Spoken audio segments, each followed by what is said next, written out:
আল্লাহ পাক আমাকে গভীর রাতে আল্লাহ পাক আমাকে নিয়ে গেলেন সুবহানাল্লাযী আসরা বিআবদিহি লাইলাম মিনাল মাসজিদিল হারাম ইলাল মাসজিদিল আকসাল্লাযী বারাকনা হাওলাহু লিনুরিয়াহু মিন আয়াতিনা। আমার আল্লাহ, আমার পবিত্র সত্তা সেই মহান আল্লাহ তার বান্দাকে নিয়ে গেলেন এই রাতে। কোথায় নিয়ে গেলেন? কোথা থেকে? কাবা থেকে, মক্কা থেকে নিয়ে একটা জায়গায় নিয়ে গেলেন। মক্কা থেকে ফিলিস্তিনে নিয়ে গেছেন। মক্কা থেকে ফিলিস্তিনে যে জায়গায় মসজিদুল আকসা অবস্থিত, ওই জায়গাতে আমার নবী পাককে নিয়ে গেছেন। জোরে বলুন সুবহানাল্লাহ। রাসূলুল্লাহ বললেন ওই জায়গা ফিলিস্তিনে অবস্থিত বাইতুল মুকাদ্দাস মসজিদুল আকসাতে আমি গেলাম। আমি যখন মসজিদুল আকসাতে গেলাম, আমার জন্য সকলে মসজিদুল আকসার বাইরে অপেক্ষা করছিলেন। পৃথিবীতে আল্লাহ যত নবী পাঠিয়েছেন সব নবীরা আমার জন্য দাঁড়িয়ে অপেক্ষা করছিলেন আমি রাসূলুল্লাহ আমাকে সম্মান জানাবার জন্যে। আল্লাহু আকবার, জোরে বলেন না আল্লাহু আকবার। যে জায়গা সব নবীরা এসেছেন ওই জায়গাটা দামি না কমা দামি? দামি জায়গা। রাসূল বললেন আমি ওখানে গিয়েছি, এই জায়গায় সব নবীরা এসেছেন, ওই জায়গায় 2 রাকাত ওই মসজিদুল আকসাতে নামাজ পড়িয়েছি। তারপরে আমি চলে গেলাম মক্কা, সেই আল্লাহর আসমানে, প্রথম আসমান থেকে 7 আসমান। প্রিয় আমার আব্বা জান ভাইরা আমার, আল্লাহর হাবিব দয়া নবী যে জায়গা সম্পর্কে এত দামি বর্ণনা করেছেন, আল্লাহর কোরআন বলেছেন, আমার আল্লাহ পাক বললেন ওই জায়গা বাইতুল মুকাদ্দাসের আশেপাশে যত জায়গা সব বরকতময় করেছেন আল্লাহ। এটা বরকতময় এলাকা, বরকতময় জায়গা, এটা বড় দামি জায়গা, কোরআনে বর্ণিত জায়গা। এই জায়গা কিয়ামত অনুষ্ঠিত হবে, সমস্ত কিয়ামতের ময়দানে মানুষদের উপস্থিত করবেন আল্লাহ। এই ফিলিস্তিনে আমাদের যেতে হবে, আমাকে আপনাকে। কিয়ামতের ময়দানে আল্লাহ পাক ফিলিস্তিনকে বেছে নিয়েছেন। এটা আসলে শামের অংশ, শাম ভেঙে শামের মূল অংশ এটা ফিলিস্তিন। শামকে ভেঙে 4 টুকরো হয়ে গেছে। রাসূলুল্লাহ সাল্লাল্লাহু আলাইহি ওয়াসাল্লাম শামের কথা বারবার বলেছেন, শামের জন্য দোয়া করেছেন, ফিলিস্তিনের জন্য আসলে আল্লাহ রাসূল দোয়া করেছেন। বহু সব নবীরা ওখানে গিয়ে দোয়া করেছেন। এত দামি জায়গা, সেই দামি জায়গা দখল করার জন্য ইসরায়েলেরা, ইহুদিরা চেষ্টা করছে, তাদের উপরে মিসাইল হামলা, এত কিছু বম্পিং করছে, অথচ 57টা মুসলিম দেশ পাশে দাঁড়ালো না। সঠিকভাবে কেউ সাহায্য করলো না, কেউ দাঁড়ায় না। এইরকম একটা সময় রাসূলুল্লাহ বললেন পৃথিবীতে যখন মুসলমানরা কোণঠাসা হয়ে যাবে, কেউ কারের সাথে থাকতে চাইবে না, সেই সময় ইমাম মেহেদী আসবেন। সেই সময় ইমাম মেহেদী পৃথিবীতে আমার মাহাদি আসবে। তামাম মানুষেরা কাবা শরীফে গিয়ে কিছু মানুষ যখন কান্না করবেন, কাবা শরীফে এদিকে মাকাম ইব্রাহিম থেকে নিয়ে হাতিম পর্যন্ত, মাকাম ইব্রাহিম থেকে আর হাজারে আসওয়াদ এর মাঝখানে, মাকাম ইব্রাহিম আর হাজারে আসওয়াদ রুকনে ইয়ামান থেকে নিয়ে রুকনে ইয়ামান আর মাকাম ইব্রাহিম এর মাঝখানে ইমাম মাহদী বসে থাকবেন। জোরে বলুন সুবহানাল্লাহ। পরিচয় তিনি দেবেন না। রুকনে ইয়ামানের মাকাম ইব্রাহিমের মাঝে তিনি যখন বসে বসে তিনিও আল্লাহর কাছে দোয়া করবেন, কাঁদবেন, আল্লাহর কাছে কাঁদবেন, দোয়া করবেন। আর মানুষেরা এত চিৎকার আওয়াজে কাঁদতে থাকবে, এত কান্না থাকবে, আল্লাহ আল্লাহ আমাদের লিডার, আমাদের ইমাম আল্লাহ আপনি পাঠিয়ে দিন। সারা পৃথিবীতে সব জায়গায় আমরা অপমানিত, লাঞ্ছিত হয়ে পড়েছি। আল্লাহর হাবিব বলেন এই সময় কাবা শরীফের একটা আওয়াজ, গায়বী আওয়াজ, অজানা গায়বী আওয়াজ, কোথা থেকে একটা আওয়াজ আসবে, হাজা খলিফাতুল্লাহ, হাজা খলিফাতুল্লাহ, ওই যে তোমাদের খলিফা, আল্লাহ পাক যাকে খেলাফত আল্লাহ পাক যাকে খেলাফত দিয়েছেন, খলিফা বানিয়েছেন, ওই তো তোমাদের মাঝে হাজা খলিফাতুল্লাহ, ওই যে আল্লাহর খলিফা, ওই যে আল্লাহর খলিফা। এই আওয়াজ হবে, মানুষেরা চমকে উঠবেন। আমরা আল্লাহর কাছে দোয়া করি আর আওয়াজ আসছে হাজা খলিফাতুল্লাহ, আল্লাহর খলিফা। কিন্তু কই কই, সবাই এদিক ওদিক তাকাবেন, কেউ কোনো দিকে খুঁজে পাবেন না। আল্লাহর খলিফা কোনটা, কে হবেন ইমাম মাহাদি, কেউ খুঁজে পাবেন না। এমন একটা মুহূর্তে সবাই আরো কাঁদবেন। আল্লাহর পক্ষ থেকে একটা গাইবি যেন ইশারা, হাতের মতো একটা গাইবি হাত ইশারা করে বলতে থাকবে, ওই যে রুকনে আমিন আর মাকাম ইব্রাহিমের মাঝখানে বসে রয়েছে, তোমরা কি দেখো না? হাজা খলিফাতুল্লাহ। আল্লাহর সকল বান্দারা দৌড়ে দৌড়ে গিয়ে ইমাম মাহাদিকে জড়িয়ে ধরবেন। ও আমাদের ইমাম, ও আমাদের খলিফা, আপনি আমাদের সাহায্য করুন, আপনি আমাদেরকে সাহায্য করুন, বায়াত করুন। ইমাম মাহাদি আলাইহিস সালাম নিজের পরিচয় তো নিজে দেবেন না, তিনি যেন একটা অবাক নজরে তাকাবেন, অবাক নজরে তাকিয়ে থাকবেন। আমাকে কেন আপনারা খলিফা বলেন? আমাকে কেন এমন করে আপনারা জড়িয়ে ধরেছেন? কি হয়েছে আপনাদের? না না, আপনি ইমাম, আল্লাহর পক্ষ থেকে আপনি খেলাফত পেয়েছেন। আল্লাহর হাবিব বলেছেন যে নিদর্শনগুলি, সব নিদর্শনগুলি আপনার দেখা যায়, সব নিদর্শনগুলি আপনার মাঝে আছে। আপনি আমাদেরকে বায়াত করুন, আপনি আমাদেরকে বায়াত করে নিন।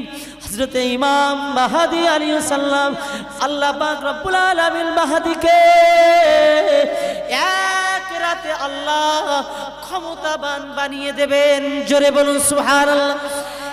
এক রাতে আল্লাহ ক্ষমতা দিয়ে দেবেন, এমন ক্ষমতা দিয়ে দেবেন, তিনি মানুষের বায়াত করবেন। সকল মানুষেরা তার হাতে বায়াত হবে। তিনি খেলাফতের দায়িত্ব পালন করবেন ন্যায় প্রতিষ্ঠা করার জন্যে। ন্যায় প্রতিষ্ঠা করার জন্যে দুনিয়ায় সমস্ত পৃথিবীতে ন্যায় প্রতিষ্ঠা হয়ে যাবে। পৃথিবীতে কোনো জায়গায় অরাজকতা থাকবে না, কেউ কারোর আর মারবে না, কেউ কারোর উপরে অত্যাচার করবে না। ইমাম মাহাদি সকলকে আমন্ত্রণ ওই সময়, এসো তোমরা যখন বলো আমার হাতে বায়াত যখন হতে চাও, হও, সকলেই বায়াত হয়ে পড়বেন। মক্কাতুল মুআজ্জামা কাবার চাতালে যখন বায়াত হবেন, ইমাম মেহেদী আলাইহিস সালামের এই বায়াত হওয়া খবর সারা পৃথিবী ব্যাপী আল্লাহ ছড়িয়ে দেবে, সারা পৃথিবীতে ছড়িয়ে যাবে। অনেকজন মাহাদি বলে দাবি করেছে, পাকিস্তানে কিছুদিন আগে একজন এরকম দাবি করেছে, অনেকজন দাবি করেছে, কিন্তু না, সত্য মাহাদি যিনি, তিনি আসলে তাকে কেউ আর মারতে পারবে না, তাকে মারার ক্ষমতা কারোর হবে না। এই সব মাহাদি বলে যারা দাবি করেছে এদেরকে কিন্তু বিভিন্ন ভাবে মেরে দেওয়া হয়েছে। অন্যায় দাবি করলে তাকে তো মরতেই হবে। আল্লাহ নবী দিন ও দুনিয়ার বাদশাহ হাবিবুল্লাহ বলেন, মাহাদির বিরুদ্ধে ষড়যন্ত্র করে খ্রিস্টানেরা, ইহুদিরা, ইসলাম বিদ্বেষীরা তারা সৈন্য পাঠাবে, তারা সৈন্য পাঠাবে। কিন্তু না, সৈন্য পাঠালে কি হবে? কিছুই করতে পারবে না। সৈন্য পাঠালে মারতে পারবে না।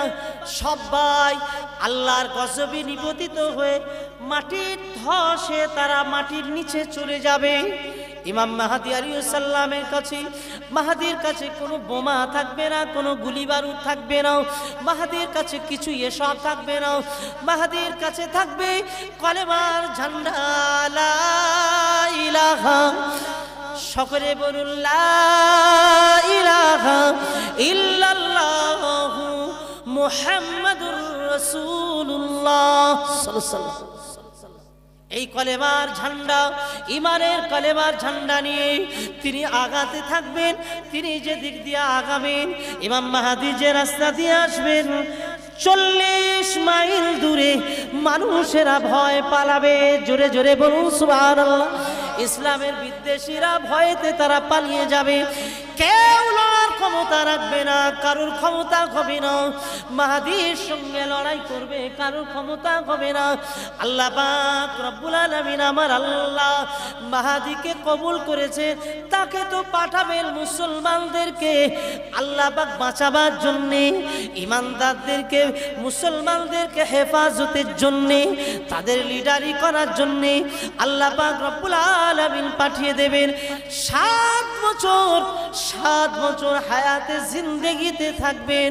এর ভিতরে একটা সময় আল্লাহ পাক রব্বুল আলামিনের নবী বললেন, এর ভিতরে এসে যাবে একটা বড় ফিতনা, যার নাম হলো দাজ্জাল। এর মধ্যেই আসে দাজ্জাল, আসবে দাজ্জাল আসবে ইমাম মেহেদী আসার পরে দাজ্জাল আসবে। সারা পৃথিবীতে দাজ্জাল অরাজকতা তৈরি করবে, অরাজকতা সৃষ্টি করবে। দাজ্জাল একটা ভয়ঙ্কর।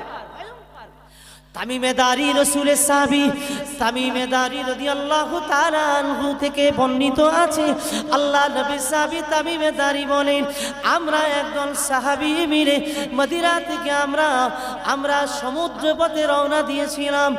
অনেক দিন যেতে যেতে আমরা হারিয়ে গেলাম, আমরা ঝড়ের কবলে পড়ে গেলাম। ঝড় ঝান্ডার কবলে পড়ে আমাদের নৌকা কোথায় চলে গেল। তামিমে দারি হুজুর বলেন, যেতে যেতে যেতে যেতে কোথায় যে নিয়ে আমাদের পৌঁছে দিয়েছে আমরা বুঝলাম না। দীর্ঘ একটা মাস পরে আমরা দেখতে পেলাম একটা দ্বীপের উপরে আমরা গিয়ে পৌঁছে গেছি। আমরা সেখানে যখন দ্বীপের নিকটে গেলাম, দ্বীপেতে আমরা সকলেই নামলাম। দ্বীপেতে নেমে দেখলাম একটা ভয়ঙ্কর প্রাণী, তার সঙ্গে আমাদের দেখা হয়ে গেল। কিন্তু অবাক একটা বিষয়, ভয়ঙ্কর প্রাণী আমাদের সঙ্গে কথা বলছে। আমাদের সঙ্গে কথা যখন বলছে আমরা তো তাজ্জব হয়ে গেছি, কে তুমি? না, আমি তো পাহারাদার। আমি কে? আমি পাহারাদার দাঁড়িয়ে আছি। হে যুবকেরা শুনে রাখো, দাজ্জালের বিষয়টা শুনে রাখো। দাজ্জালকে রাসূলের সাহাবীরা নিজে চোখে দেখেছেন, দাজ্জালকে রাসূলের সাহাবীরা দেখেছেন। দাজ্জাল একটি দ্বীপে, তাকে বন্দী করা রয়েছে। তামিমে দারি বলেন যে আমাকে ওই প্রাণী, ভয়ঙ্কর একটা প্রাণী কথা বলে বলছে, যাও ভিতরে প্রবেশ করো, যাও ভিতরে প্রবেশ করো, যাও। আমরা ভিতরের দিকে প্রবেশ করলাম। ভিতরে প্রবেশ করে তখন আমরা দেখতে পেলাম একজন কানা মানুষ, এক চোখ কানা, আর এক চোখটা তার ফোলা, উঁচু, কপালটা বড়। এইরকম একটা মানুষ আমরা দেখতে পেলাম, ভয়ঙ্কর চেহারা। তার হাতে পায়ে চতুর্দিকে, হাতে এবং পায়ে তার ছিগল দিয়ে সুন্দর করে বাঁধা রয়েছে, যাতে করে না সে কোনো জায়গায় যেতে পারে। নবী সাহাবীর বর্ণনা হাদিসে এসেছে, তামিমে দারি হুজুর আমার বলছেন যে আমরা যখন ওখানে গেলাম, ঠিক ওই সময় আমরা দেখতে পেলাম তার অবস্থা সম্পর্কে। আমরা যখন দেখলাম তার চেহারা, আমরা একটা ভীত হয়ে পড়েছি। ওই সময় দাজ্জাল সে আমাদেরকে জিজ্ঞাসা করতে লাগলো, সে আমাদেরকে বলতে লাগলো, তোমরা কারা, কোথা থেকে এসেছো এখানে, এই দ্বীপে কোথা থেকে তোমরা আসলে? আমরা বলেছিলাম আমরা মদিনার মানুষ, আরবের মানুষ, মক্কার মানুষ, আমরা আরব ভূমি থেকে এসেছি। ও, তোমরা আরবের লোক? বাবা বাবা, এসেছো? দাজ্জাল বলছে, তাহলে তোমরা যখন আরব থেকে এসেছো আমাকে কিছু খবর দেবে গো, আমাকে কিছু কথা বলবে, আরবের অবস্থা সম্পর্কে একটু জানতে চাইবো, তোমরা বলবে? দাজ্জাল আরবের অবস্থা সম্পর্কে জানার জন্যে দাজ্জাল প্রশ্ন করলো, বাইসানের খেজুর বাগানটা কেমন আছে বলতে পারো? বাইসানের খেজুর বাগানে কি খেজুর হচ্ছে? বাইসানের খেজুর বাগানটা কেমন? সেখানে কি খেজুর বাগানে খেজুর কি ভরে যাচ্ছে? সাহাবী বললেন, হ্যাঁ, খুব খেজুর হয়, এখন খুব খেজুর হয়।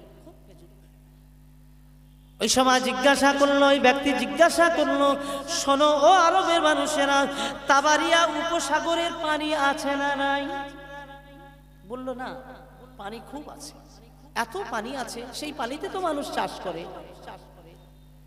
দাজ্জাল আবার জিজ্ঞাসা করলো, জুগারের ঝর্ণা, হযরতে লূত নবীর মেয়ের কবরের পাশে একটা ঝর্ণা আছে, যে ঝর্ণাটার নাম হলো জুগারের ঝর্ণা। বলে, ওই ঝর্ণা থেকে পানি কি বয়ে যাচ্ছে? বললে হ্যাঁ, জুগারের ঝর্ণার পানি আজও বইছে। তামিমে দাঁড়ি বলেন, দারজাল আমাদেরকে বলল, শোনো, অতি সত্বর সময় এসে যাবে, খুব তাড়াতাড়ি সময় আসবে। ওই যে বাইসানের খেজুর বাগানে আর খেজুর হবে না, বাইসানের খেজুর বাগানে আর খেজুর গাছ থাকবে না, খুব তাড়াতাড়ি সময় এসে যাবে। জানো, ওই যে তাবারিয়া উপসাগরের পানি আর থাকবে না, ওই পানিতে চাষ আর হবে না। এখন যে সুন্দর চাষ হচ্ছে বলছে, ও এখন যে সুন্দর চাষের কথা বলছো, খুব তাড়াতাড়ি একটা সময় হবে, ওই সময় তখন আর দেখতে পাওয়া যাবে না, খুব তাড়াতাড়ি একটা সময় আসছে গো, তোমরা জেনে রেখে দাও। ওই যে জুগারের ঝর্ণাটা বন্ধ হয়ে যাবে, ওই ঝর্ণার পানি মানুষ আর ব্যবহার করতে পারবে না, খুব তাড়াতাড়ি এই সময় এসে যাবে, তোমরা দেখবে। কানাদার জাল ওই সময় বলেছিল, ও আরবের মানুষেরা, আমার আর একটা কথা তোমরা বলবে, তোমরা তো আরবের লোক, আরবের জমিনে একজন নবী আসবেন, মক্কার জমিনে একজন নবী আসবেন, সেই নবীর খবরটা কি তোমরা পেয়েছো? নবীর খবরটা জানো? বললেন হ্যাঁ, আমরা তো জানি, ওই নবীর খবর জানি।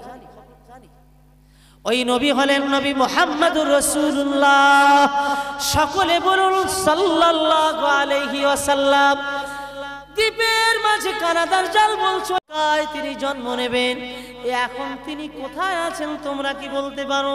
বললেন তিনি হিজরত করে মদিনায় চলে গেছেন, তিনি হিজরত করে মদিনায় চলে গেছেন। বলে ওনার নিজের বংশীয় লোকের সঙ্গে কি ঝগড়া হয়েছে, মারপিট হয়েছে, যুদ্ধ হয়েছে? বললেন হ্যাঁ। বলে এটা হওয়ারই কথা। দারজাল বলছে জয় কে পেয়েছে তোমরা কি জানো? বললেন আল্লাহর নবী, বিশ্ব নবী, নূর নবী, তিনি জয় পেয়েছেন। জোরে বলুন সুবহানাল্লাহ। তামিমে দাঁড়িয়ে বলেন, আমি জিজ্ঞাসা করলাম, আপনি তো আমার সম্পর্কে, আমাদের সম্পর্কে সব জানতে চাইলেন, আমরা জানিয়ে দিলাম, কিন্তু আপনার পরিচয়টা কি একটু বলবেন? আপনার পরিচয় কি একটু বলুন। ওই সময় সে নিজের জবান থেকে বলতে চাইল, আমার পরিচয়, আমি দারজাল, আমাকে বেঁধে রাখা হয়েছে, মালিকের পক্ষ থেকে আমাকে এরকম শিকল দিয়ে বেঁধে রাখা হয়েছে, খুব সত্তর এই শিকল থেকে আমি মুক্ত হয়ে যাব, পৃথিবীতে আমি এমন শক্তিধর হব, সারা পৃথিবীতে আমি আমার ক্ষমতা কায়েম করব। আমি এই নিদর্শনগুলো তোমাদেরকে বলে দিলাম, ওইগুলো যখন হয়ে যাবে তখন কিন্তু আমি সেই দুনিয়ার জমিনে চলে যাব। হে যুবকেরা, গুগল খুলে তুমি দেখো, আমি যে নামগুলো তোমাকে বললাম, বাইসানের খেজুর বাগান প্যালেস্টাইনের জমিনে, বাইসানের খেজুর বাগান প্যালেস্টাইনে ইহুদিরা দখল করে নিয়েছে ওই খেজুর বাগান। এই যে প্যালেস্টাইনের জমিনে দখল করা ওই খেজুর বাগানের খেজুর গাছগুলো আর নাই, ওরা নতুন করে খেজুর গাছ লাগিয়েছে। তামিমে দাঁড়ির বক্তব্য অনুসারে আপনি মিলিয়ে দেখুন, গুগলে, উইকিপিডিয়াতে চলে যান, তাবারিয়া উপসাগরের পানির অবস্থা দেখেন, না না আর পানি দেখতে পাওয়া যায় না। জুগারের ঝর্ণার কথা আপনি গুগলে গিয়ে দেখেন, সেই ঝর্ণা আজ পৃথিবীর জমিনে আল্লাহ রসুলের জবানের কথা আসবে আসবে আসবে। কানাদার জাল আসবে, সতর্ক হয়ে যাও, সাবধান হয়ে যাও, সাবধান হয়ে যাও। কানাদার জালের বক্তব্য অনুসারে, কানাদার জালের কথা অনুসারে তার আসার যেন একটা সময় হয়ে গেছে। তার আসার যদি সময় হয়ে যায়, ইমাম মাহাদি আসার সময় হয়েছে না হয়নি? হয়েছে।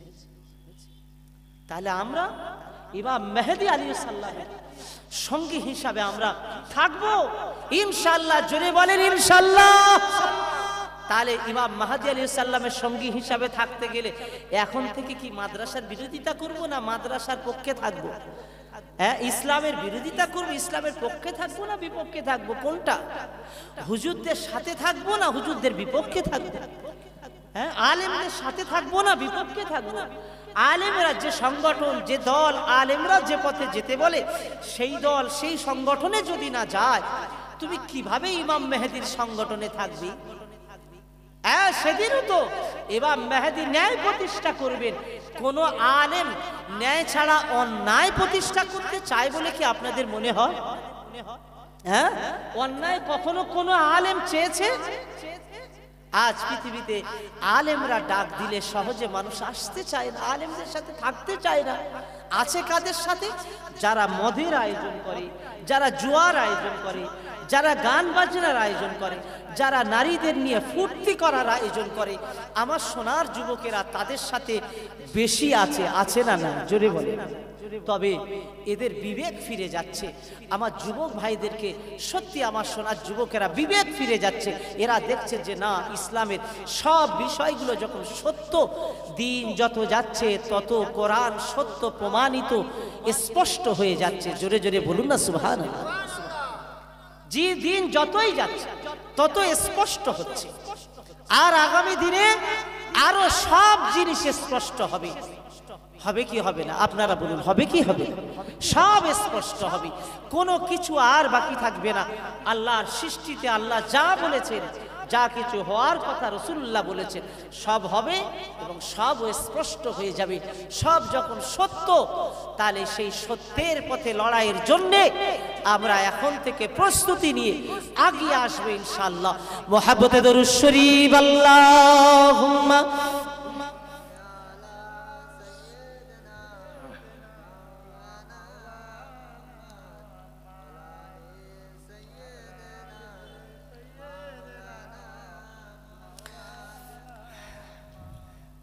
আল্লাহ পাক রব্বুল আলামিন বললেন, সব আমার কোরআনের সব বিষয় তোমাদের কাছে যখন সত্য আমি প্রমাণিত করে দেব, আমি প্রমাণিত করে দিয়েছি, আগামীতে তোমরা যত দেখবে তত প্রমাণিত হতে থাকবে। আমরা আজকের দিনে যদি আমরা ফিরে না আসতে পারি, কবে আসব? খারাপ পথে যেতে যেতে আমার সময় তো একেবারে শেষ মুহূর্তে এসে পৌঁছেছি। তারপরেও আমি একটা দামি আলোচনা আপনাদের কাছে করতে চাইছি আমার প্রিয় যুবকদের জন্যে। আমার মুরব্বী বাবাজিরা আপনারা আছেন, কেন যুবকদের কথা আমি খাস করে কেন বলতে চাইছি? ইসলামের জন্যে তারা ঝান্ডা উঁচু করে নিয়ে যদি সামনে না আগায়, মুরব্বীদের তো দায়িত্ব, তারা আছেন, থাকবেন, কিন্তু আমাদের কাজটা বড় কাজ। আপনার সামনে একটু খারাপ দিলে আপনি খারাপের দিকে পা বাড়িয়ে দিচ্ছেন। আপনি যদি একটু অর্থ পান, তাহলে আপনি সব অন্যায় করছেন। আপনার জন্য যদি কোন নারী লোভ দেখানো হয়, সেই নারীর লোভে অন্যায় পথে চলে যাচ্ছেন। মদের লোভ দেখানো হয়, মদের লোভে অন্যায় পথে চলে যাচ্ছেন। তাহলে তো দাজ্জাল এসে বলবে, আমি তোমার সোনার পাহাড় দেবো, তুমি আমাকে খোদা বলো। তাহলে আগামী দিনে যদি দাজ্জাল এসে যায়, তাহলে এই যুবকেরা যারা সামান্য মদের লোভে নিজেরা ঈমানগুলো ধ্বংস করে দিয়ে যারা ইসলাম বিদ্বেষী, তাদের সাথে যারা ঘুরছে, যারা ইসলামের দুশমন, যারা নবীর দুশমন, কোরআনের দুশমন, তাদের সাথে যারা সামান্য গান বাজনা একটু করার জন্য, মদ খাওয়ার জন্য, হারাম পয়সা পাওয়ার জন্য যারা ঘুরছে, যদি কানাদার জাল এসে বলে তো সোনার পাহাড় করে দিচ্ছি, তোর ঘরটা করে দিচ্ছি, তুই আমার খোদা বল, তাহলে ও বেটা খোদা বলবে না? বলবে না? জোরে বলেন, বলবে না? বলবে না? এ হারাম করে খেয়ে খেয়ে নিজের জীবনটা তো হারাম করে রেখেছে। তাহলে দাজ্জাল এসে যদি বলে তুই যদি আমার খোদা না বলিস, আমার এই হাতে জান্নাত আর এই হাতে জাহান্নাম। আল্লাহ রসুল বললেন, ও মিথ্যাবাদী, ওর ডান হাতে যে জান্নাত দেখায় বা বাম হাতে জাহান্নাম দেখায়, বাম হাতে জাহান্নাম, ডান হাতে জান্নাত, ডান হাতে জাহান্নাম, বাম হাতে জান্নাত, এই যে দেখায়, ও যেটাই দেখাবে তোমরা তার উল্টো ভাববে। ও যেটা জান্নাত দেখাবে সেটা তোমরা যদি ওকে বিশ্বাস না করে ঈমান ঠিক রাখো, ওর জাহান্নামটা তোমাদের জন্য জান্নাত হয়ে যাবে। জোরে বলেন সুবহানাল্লাহ। কিন্তু দাউ দাউ করে যদি আগুন জ্বলে, তাহলে আমাদের মতো এই ঈমানদার, আমাদের মতো এই ঈমান নিয়ে দাউ দাউ করে আগুন জ্বললে, তাহলে ওই আগুনের ভয়ে ওর প্রতি দাজ্জাল, কানা দাজ্জালকে খোদা বলে ফেলবো না তো? আল্লাহ যেন হেফাজত করে। বড় ভয়ঙ্কর দিন, বড় ভয়ঙ্কর দিন।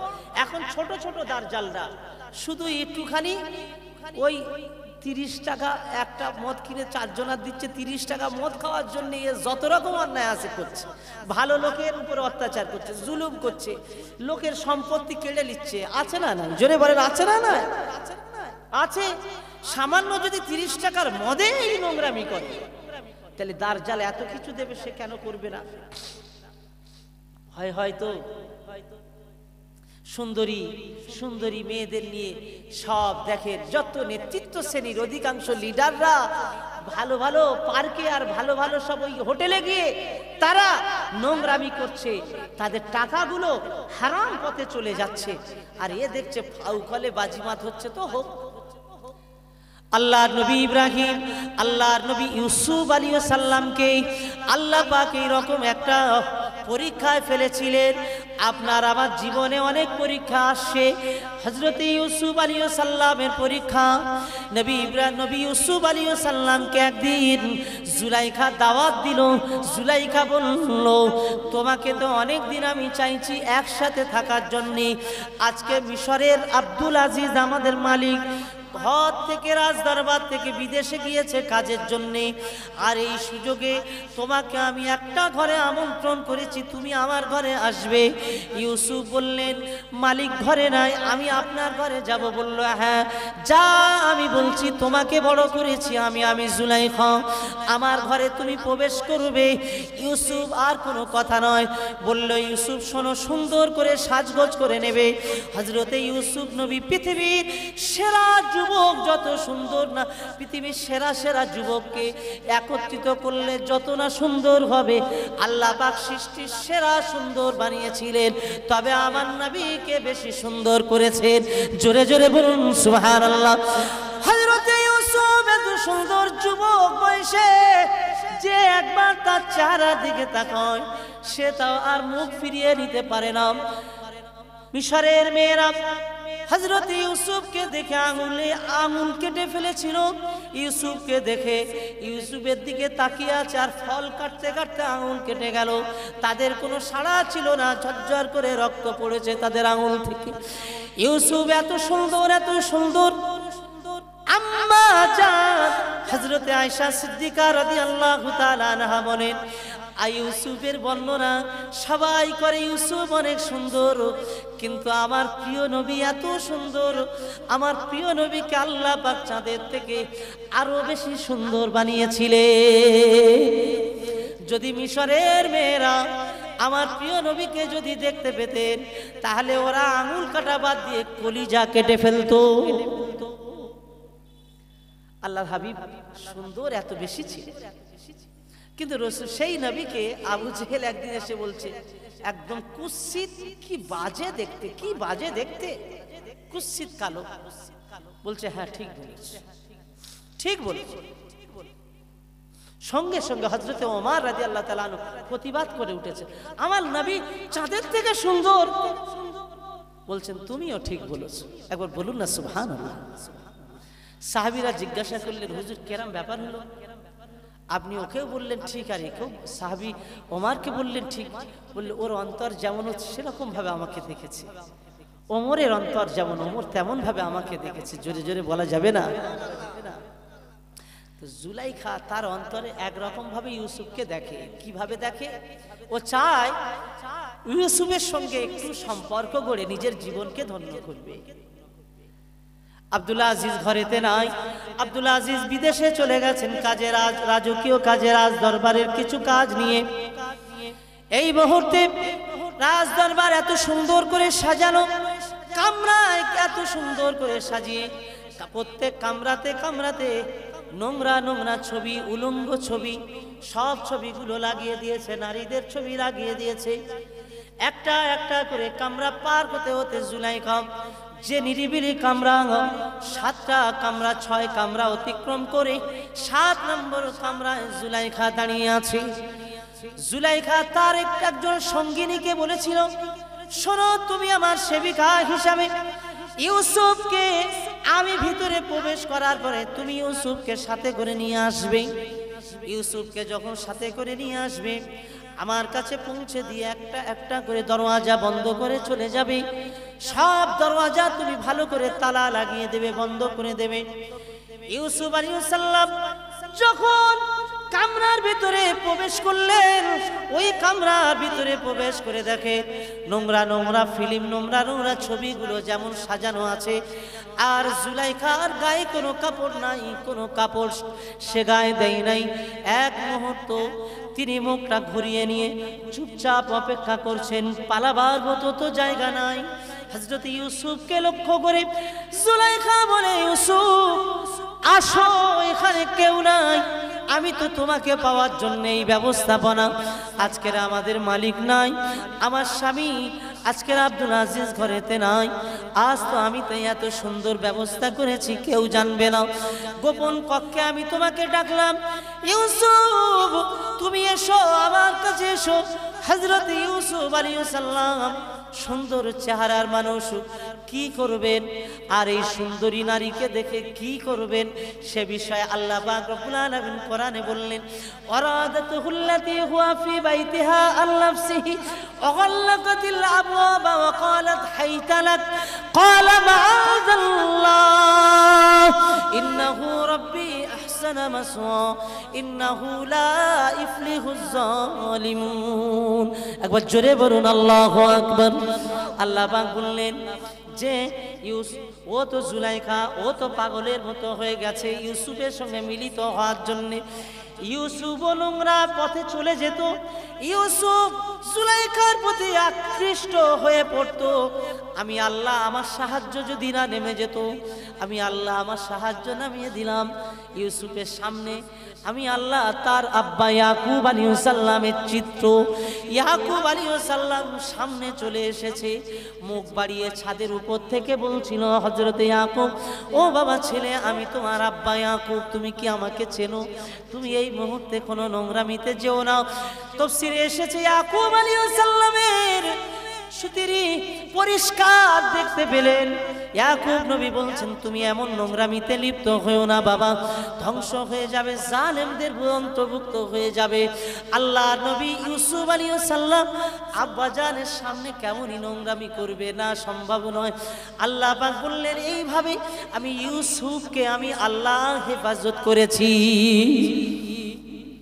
নবী ইউসুফ আলাইহিস সালাম তিনি এত মহান একজন নবী হয়ে মিশরের মাটিতে তিনি বাদশাহিত্য করেছেন, একজন মহান নবী হয়ে, আদর্শবান নবী হয়ে। আল্লাহ পাক বলেছেন, ইউসুফ হয়তো নিজেকে সামলাতে পারতো না যদি তাকে হেফাজত না করতাম। আমরা তো আজকের যে পথে আছি, যা করছি, বলেন আমরা তা ইউসুফের মতো ঈমানদার না, ইউসুফ নবীর মতো শক্ত মানুষ নয়। আমরা যদি মদ খেয়ে ফেলি, আমরা যদি সুদ খেয়ে ফেলি, আমরা যদি হারাম পথে চলে যাই, একজন মদখোরের দ্বারা সব নোংরামি হওয়া সম্ভব। সেজন্যে সমাজে এখন প্রায় 70 থেকে 80% যুবকেরা তারা মদ খাচ্ছে। হয়তো কেউ পার ডে না খেলেও তবে সপ্তাহে হোক মাসে হোক খাচ্ছে। আর সমাজে দেখেন প্রায় পরকীয়া কাজ প্রায় ঘরে ঘরে শুরু হয়েছে। পরকীয়া মানে নিজের বিবি থাকতে অন্য স্ত্রীর সাথে ফোন করে, অন্য ঘরের বোর সাথে ফোন করে নোংরামি। নিজেদের বাড়ির বোন আছে, সেই বোনের সম্মান আছে, তথাপিও সে কথা ভুলে গিয়ে অন্যের বাড়ির বোনকে নিয়ে সে টানাটানি করছে পরকীয়া করার জন্য, নোংরামি করার জন্য। এটা জঘন্যতম একটা পাপের অবস্থায় আমরা দাঁড়িয়ে গেছি। আমাদেরকে ফিরে আসতে হবে যুবক ভাইরা। আল্লাহ পাক আমাদেরকে নবীর গোলাম হিসাবে আল্লাহ আমাদেরকে কবুল করে সমস্ত পাপ থেকে আল্লাহ আমাদেরকে মুক্ত করে দেন। আল্লাহ আমাদেরকে আদর্শের উপরে, আল্লাহ পাক নবীর আদর্শের উপরে, কোরআনের উপরে চলার তৌফিক দান করেন। সকলে বলুন আল্লাহুম্মা আমিন। সাহাবীরা এসেছেন মদিনা থেকে, ওরা আতঙ্কিত হবে। ওরা এই লড়াইয়ের ময়দানে যদি আতঙ্কিত হয়ে যায় তাহলে এটা আমাদের জন্য লাভ হয়ে যাবে। এই বিভিন্ন আলোচনা করে সকাল হয়ে গেল। নবী সাহাবী হযরত খালিদ সাইফুল্লাহ রাদিয়াল্লাহু তাআলা আনহু যুদ্ধের ময়দানে ঝাঁপিয়ে পড়লেন। নির্দিষ্ট সময় যুদ্ধের ময়দানে যখন ঝাঁপিয়ে পড়েছে, আল্লাহর পক্ষ থেকে মদদ শুরু হয়ে গেল। আল্লাহর পক্ষ থেকে মদদ শুরু হয়ে গেছে। লড়াইয়ের ময়দানে লড়াই চলছে যখন, এক এক করে তরবারি চালাতে চালাতে বেঈমানদের জাহান্নামে পাঠাচ্ছে। এক মুহূর্তে কোন তরবারির আঘাত কেউ বাদ যায় না। যে সামনে আসে জাহান্নামে জনমের মতো চলে যায়, নট করে পড়ে যাচ্ছে, কেউ দাঁড়াতে পারে না। খালিদ সাইফুল্লাহ হুজুরের সামনে কেউ দাঁড়াতে পারে না, সব জাহান্নামের বাসিন্দা হচ্ছে। এভাবে লড়াই করতে করতে হাদিসে এসেছে 8টা তরবারি বেঈমানদের বিরুদ্ধে, 8টা তরবারি তিনি ভেঙে ফেলেছেন। 8 তরবারি যখন ভেঙে ফেললেন, এক এক করে মারতে মারতে 8টা তরবারি খতম হয়ে গেল। আল্লাহ পাক রব্বুল আলামিন এই 3000 নবীর সাহাবীরা 2 লক্ষ বেদিলদের বিরুদ্ধে লড়াই করে, রোমানদের বিরুদ্ধে লড়াই করে 3000 সাহাবীরা তারা বিজয় পেয়ে গিয়েছে। রোমানেরা দাঁড়াতে পারল না, পালিয়ে গেল, পিছন দিক দিয়ে পালিয়ে গেল, কেউ আর দাঁড়াতে পারল না। ইসলামের বিজয় পতাকা আল্লাহ পাক উঁচু করে দিলেন। সাহাবীদেরকে বলেছিলেন, ও সাহাবীরা, আমি রাসূলুল্লাহ দয়ার নবী, আমি বিশ্ব নবী হাবিবুল্লাহ, আমি দেখতে পাচ্ছিলাম আল্লাহ পাক ওই ময়দানে কিভাবে আল্লাহর পক্ষ থেকে সাহায্য এসেছে। আমার আব্দুল্লাহ ইবনে রাওহা, আমার সাহাবী, আমার চাচাতো ভাই জাফর আর আমার পালিত পুত্র যায়েদ শহীদ হওয়ার আগেই আল্লাহ পাক রব্বুল আলামিন তাদেরকে জান্নাত দেখিয়ে দিয়েছিলেন। কেবল মাত্র 8 জন সাহাবী শহীদ হয়েছেন ওই যুদ্ধে। 3000-এর মধ্যে 8 জন শহীদ হলেন। আর রোমানেরা কত গিয়েছে কোনো গুনতি নাই। তারা পিছন দিক দিয়ে 2 লক্ষ বেদিন বেঈমান শয়তান দাঁড়াতে পারল না। আল্লাহ পাক যখন বিজয় দেন, এভাবেই বিজয় দেন। হে মুসলমান, হে যুবকেরা, আমি তোমাকে হাত ধরে পাই, হাত দিয়ে বলি, আল্লাহর উপরে মজবুত ঈমান আনো, আল্লাহর উপরে মজবুতি করো, নিজের জীবনে ঈমান মজবুতি করো। রাসূলুল্লাহ বলেছেন, শেষ জামানায় এমন একটা সময় এসে যাবে মুসলমানরা কথা বলতে পারবে না, কথা বলার মতো এদের ক্ষমতা থাকবে না। এরা এমন জড়সড় হয়ে যাবে, বেদিনেরা এদেরকে মারার জন্য একত্রিত হয়ে যাবে, বেদিনেরা সব একত্রিত হয়ে যাবে এদের মারার জন্য। এরা তো শুধু দুনিয়ার মহব্বতে পাগল হয়ে যাবে, এরা আখিরাতকে ভুলে গিয়ে মৃত্যুকে এরা ঘৃণা করবে। আমি তো এই হাদিসকে বলতে বলতে আগে এসেছি। আমি তাই আপনাদের কাছে বলবো, যুবক, নবীর সাহাবীর মতো ঈমান তুমি পয়দা করো।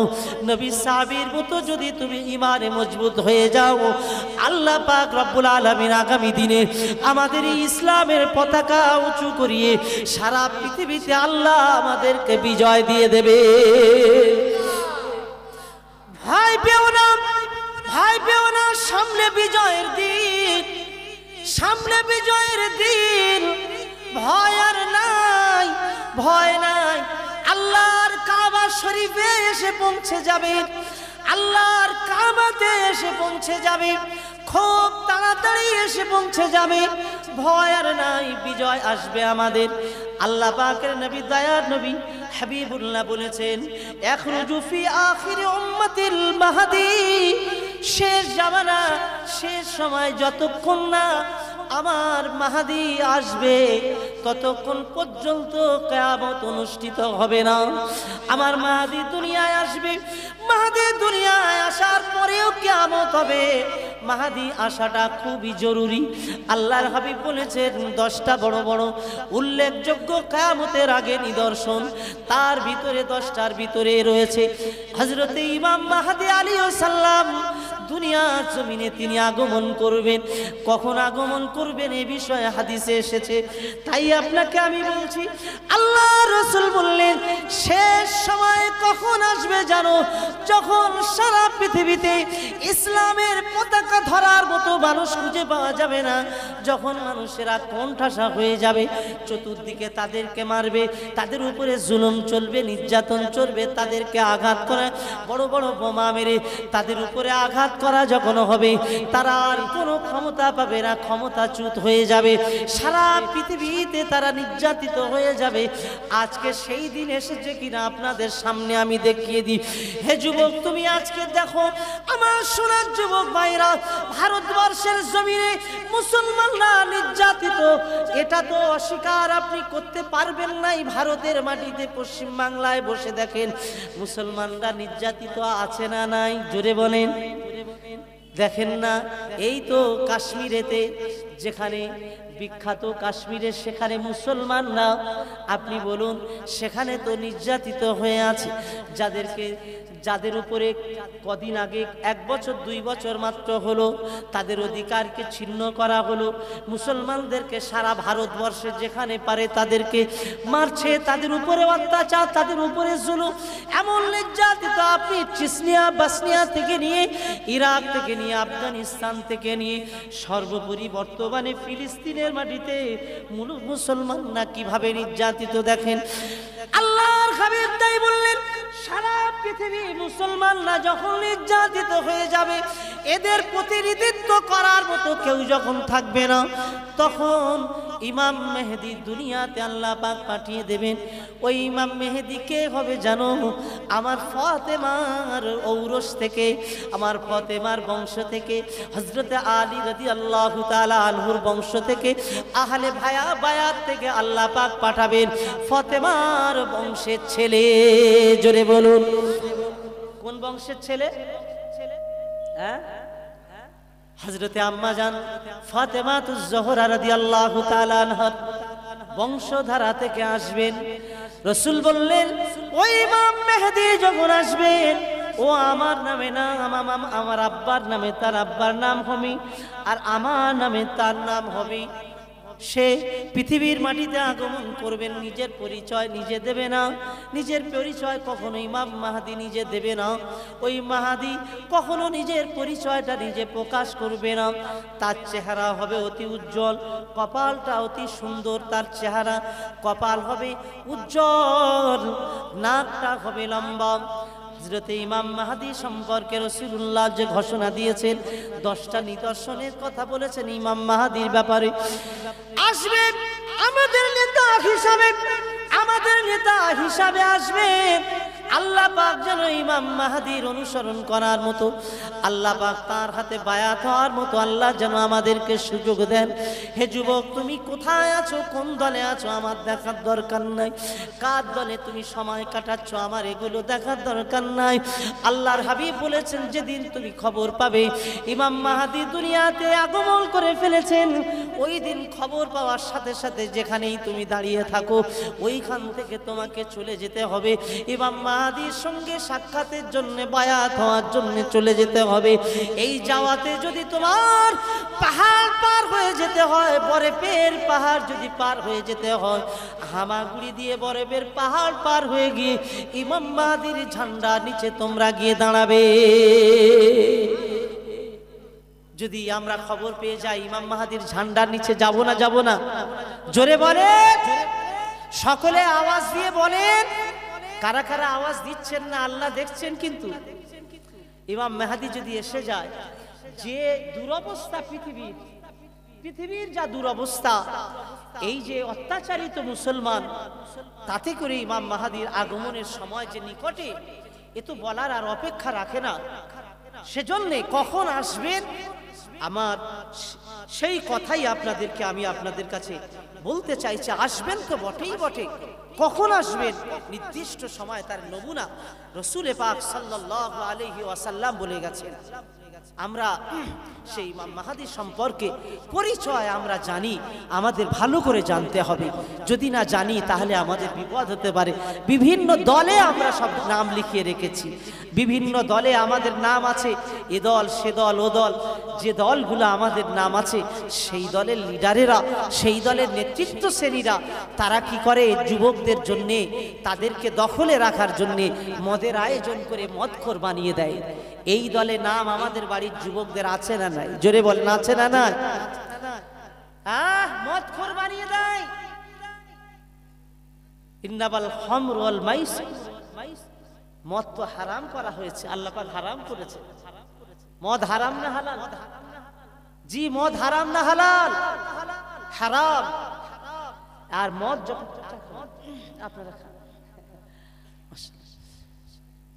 আপনারা বলেন, মদ যদি হারাম হয়, মদ কি করে, মদ কি ক্ষতি করে?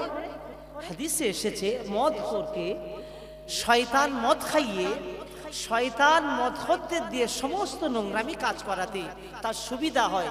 ওই জন্য মানুষকে উদ্বুদ্ধ করে, মদ খাওয়ার জন্য শয়তান চায় বেশি বেশি করে মদ খাও আর তোমার দ্বারাই সমস্ত খারাপি কাজ আমি করিয়ে নেব।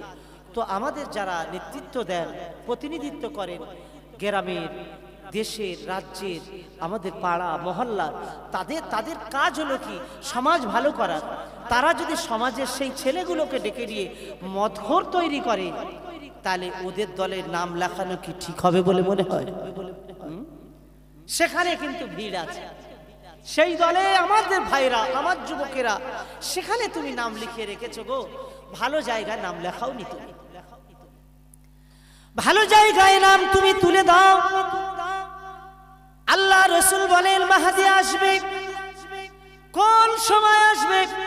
পৃথিবী ব্যাপী যখন অরাজকতা হবে, মুসলমান আর কোনো জায়গায় কথা বলতে পারবে না, মুসলমানদের দাঁড়াবার মতো আর যখন ক্ষমতা থাকবে না, সেই সময় মুসলমানরা একটা দল, সেই সময় গিয়ে তারা কাবা শরীফে চলে যাবেন, দল দল কাবায় গিয়ে হাজির হয়ে যাবেন। আল্লাহ পাক রব্বুল আলামিন মনে হয় এই দিনটা সামনে এনে দিয়েছেন, জানি না। এত জাতিসংঘ বসলো, এত সবাই মুসলমান দেশগুলো, এত মুসলমান দেশগুলো যখন বসলো, ফিলিস্তিনিরা তারা আবদার করেছে, ফিলিস্তিনিরা দাবি করলো আমরা তো শ্রেষ্ঠ একটা জাতি, ফিলিস্তিন মানে শ্রেষ্ঠ একটা দেশ, এই দেশের জন্য আপনারা সকলেই দাঁড়ান। 57টা মুসলমান দেশ, আপনারা যদি সকলে আমাদের পাশে দাঁড়ান, তাহলে তো আর ইসরায়েল আমাদের বিরুদ্ধে আঙুল তুলতে পারবে না। ইসরায়েল তো অবৈধ দেশ, আমাদের জায়গা দখল করে নিয়ে ফের আমাদের সন্তানগুলোকে মারছে, আমাদের উপরে বম্পিং করে, আমাদের উপরে মিসাইল হামলা করে, আমাদের ঘর বাড়িগুলো সব শেষ করে দিচ্ছে। তোমরা কি আমাদের পাশে দাঁড়াবে না? তোমরা কি আমাদের সাথে থাকবে না? কি দুনিয়া, আজব দুনিয়া। এরা সব মুসলমান বলে দাবি করে, কিন্তু এই মুসলমানদেরকে দেখতে পাওয়া গেল ফিলিস্তিনের পাশে দাঁড়াতে দেখলাম না। সঠিকভাবে তারা দাঁড়াতে চাইল না, কেউ দাঁড়াতে চায় না। কিন্তু ফিলিস্তিন এমন একটা জায়গা, 3টে জায়গা বড় দামি জায়গা গো যুবক, 3টে জায়গা দামি জায়গা। আল্লাহর নবী বলেছেন এক জায়গার নাম হলো মক্কাতুল মুআজ্জামা, আরবের জমিন। আল্লাহ পাক ওই জায়গাকে আল্লাহ পাক বড় দামি জায়গা বানিয়েছে। আল্লাহ পাক রব্বুল আলামিন বলেছেন বিবাক্কাতা মুবারাকান ওয়া হুদান লিল আলামিন। যে মক্কা শহরে কাবা অবস্থিত, মক্কা শহরে কাবা অবস্থিত, যেটাকে মক্কা বলা হতো, বিবাক্কাতা মুবারাকা, এটা বরকতপূর্ণ একটি জায়গা। আল্লাহ পাক রব্বুল আলামিন মদিনাকে বড় নিয়ামতপূর্ণ জায়গা করেছেন। আল্লাহ মদিনাকে বড় দামি জায়গা বানিয়েছে। মদিনাতে আমার নবী শুয়ে আছেন, মদিনা সম্পর্কে জানতে হয়। আর একটি জায়গা বড় দামি জায়গা, সেই জায়গা আমার রাসূল বললেন